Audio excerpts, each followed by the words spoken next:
여러분 안녕하십니까? 대구 경북 소식 전해드립니다. 절기상 처서인 오늘 대구와 경북 지역은 가끔 구름이 많은 날씨를 보였습니다. 오늘 낮 최고 기온은 대구와 포항이 30.6도, 안동 28.7도 등 26도에서 30도의 분포를 보였습니다.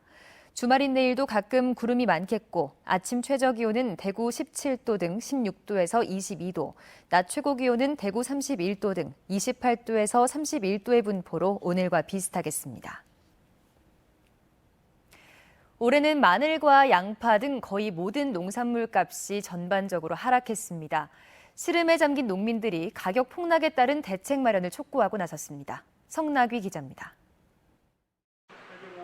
경북에서는 고추 경매가 한창입니다. 그제 경매가로 붉은 고추는 킬로그램당 평균 1,400원, 말린 고추는 600g에 7,550원으로 지난해보다 50% 가까이 하락했습니다. 재미는 없지요. 작년에는 제가 고체를 고평소해가지고 9천만 원 했는데 올해는 5천만 원도 모았거든요. 양파와 마늘 등 다른 농산물도 가격이 폭락하긴 마찬가지입니다. 농산물 가격 폭락, 농민 생존권 보장하라! 보장하라!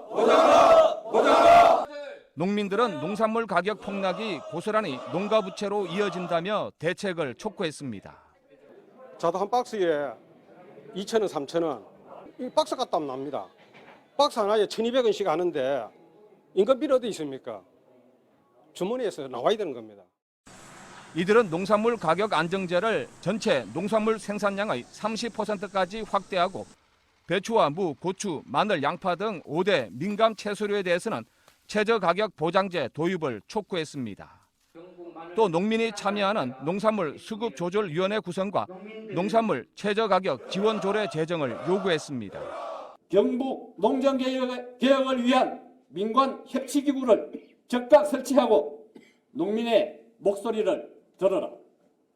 이들은 가격 폭락의 대책을 촉구하는 차원에서 마늘과 복숭아 등 농산물을 지역 국회의원과 도지사 등에게 택배로 발송하기도 했습니다. MBC 뉴스 성락입니다. 경주시 강동면의 마을 농수로는 많은 비가 내리면 시커먼 폐수로 변합니다. 이 검은 폐수는 무연탄 야적시설에서 불법으로 유출된 건데 인근 농업용수는 물론 포항시 식수원인 형산강까지 오염시켜왔습니다. 박상환 기자입니다. 공장 곳곳에 시커먼 무연탄이 산더미처럼 쌓여 있습니다. 지붕이나 아무런 덮개 없이 불법으로 야적돼 있습니다.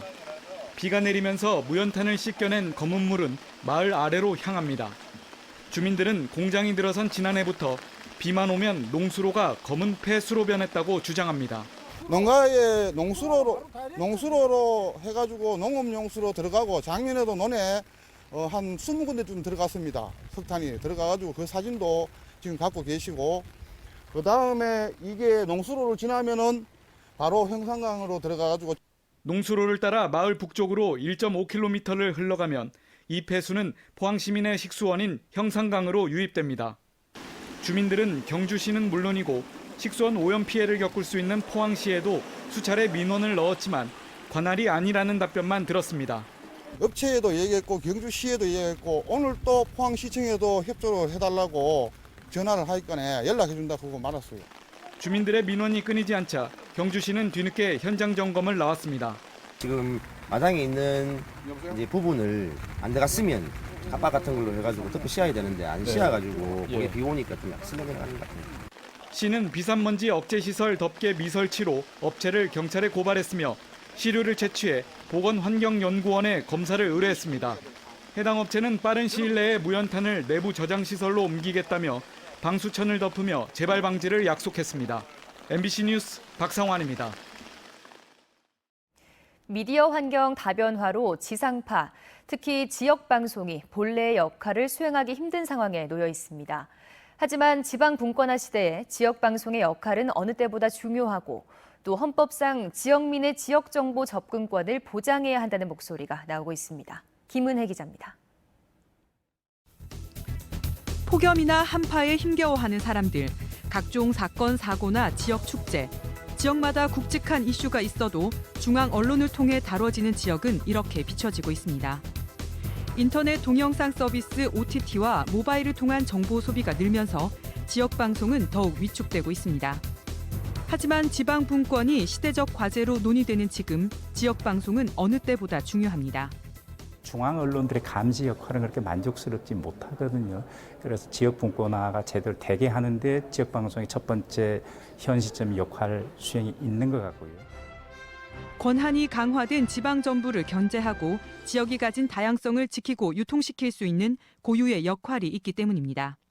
미디어 환경이 지역에서 생산한 정보를 충분히 지역민들이 수요를 받을 수 있도록 제도적으로 처방해 주지 않으면 맛있고 달콤한 정보를 추구할 터이고 정작 지역민으로서 살아가는 데 필요한 반드시 섭취해야 될 정보를 회피할 가능성이 있습니다. 이런 것들을 막는 제도적 지원이 필요하다고 생각을 합니다. 지역 방송을 포함한 공영 방송의 기본적인 공급 의무를 지키고 지역 정보 접근법을 강화하는 방향으로 헌법과 규정부터 정비해야 한다는 목소리도 있습니다. 지역의 지상파 방송들, 공영 방송들이 가지는 기본적인 공급 의무가 있고요. 방송 환경이 굉장히 많이 변했다고 해서 이런 하나하나의 소중한 매체들을 우리가 방기하는 것은 정책적으로 별로 바람직스럽지 못하다라고 저는 생각합니다. 한국방송학회 지역방송특별위원회 주관으로 마련된 지방분권화 시대 지역방송 위상정립과 활성화를 위한 연속 토론은 앞으로 통합방송법 개정 방안과 지역선거방송 심의와 제도 개선 방안도 모색할 예정입니다. MBC 뉴스 김은혜입니다. 경찰이 아르바이트생 다리 절단 사고가 난 이월드를 압수수색했습니다. 대구 성서경찰서는 오늘 오전 9시부터 이월드에 수사관 20여 명을 보내 사고와 관련한 장부, 컴퓨터 전산 자료 등을 확보했습니다. 경찰은 압수한 서류를 분석해 이월드가 종사자들을 상대로 근무 감독과 안전교육 등의 전반적인 관리 상황을 조사할 방침입니다. 경찰은 피해자 진술 등을 토대로 이월드가 안전교육을 제대로 했는지 확인할 방침입니다. 아사히글라스 하청업체 노동자들이 불법 파견 문제를 제기한 지 4년 만에 정규직 지위를 인정받게 됐습니다. 대구지방법원 김천지원 제1민사부는 아사히글라스 비정규직 노동자 23명이 회사를 상대로 낸 근로자 지위 확인 소송에서 피고는 원고에게 고용의 의사표시를 하라며 원고 승소 판결을 내렸습니다. 비정규직 노동자들은 아사히글라스의 실질적인 명령과 지휘를 받고 일했기 때문에 아사히글라스가 자신들을 직접 고용할 의무가 있다며 지난 2017년 7월 소송을 제기했습니다. 재판부가 민사소송에서 노동자 지위를 인정함에 따라 불법 파견 여부를 따지는 형사소송에도 영향을 미칠 것으로 보입니다. 민주화를 위한 변호사 모임 대구 지부는 경상북도가 내린 조업정지 처분을 취소해달라며 영풍 석포재련소가 항소한 사건에 참여하기로 했습니다. 민변 측은 영풍이 여러 번 환경법을 위반해 낙동강이 심각하게 오염됐다며 조업이 이어지면 환경오염이 계속될 것으로 보여 재판 참가를 신청했다고 밝혔습니다. 석포재련소를 운영하는 영풍은 지난 14일 경상북도의 조업 정지 처분을 취소해달라며 제기한 1심 소송에서 패소하자 항소하는 한편 항소 결과가 나올 때까지 조업 정지 처분을 정지할 것을 신청했습니다. 대구시 교육청이 교사들의 인권을 침해한 의혹을 받는 영남공고에 대해 감사를 벌이고 있습니다.